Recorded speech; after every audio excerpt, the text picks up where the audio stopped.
Hello everyone, welcome back to another video from Quick Guide. Today in this video, I'm going to show you how you can log in into your Lloyds Bank account, LLOYDS bank account. So follow some simple steps with me. Open your web browser and in the search bar, type in Lloyds Bank login.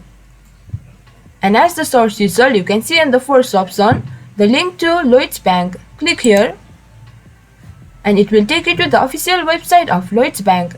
Over here you can see the login button, click on it and it will redirect you to the login portal of Lloyds Bank. Over here enter the user ID of your account. Once you do that, in the password section enter your password. To confirm what you typed, you can click here on the show button. And over here do not tick this box if you are using a public or a shared computer. And once you do that, click on continue. You will be logged into your Lloyds Bank account.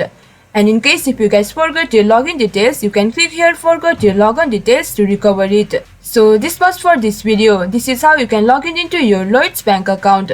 Hope you guys understand and find our video helpful. If you did, please do not forget to hit the like and subscribe to our channel.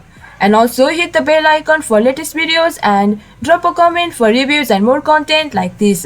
I will see you guys again in our next video. Thank you guys for watching.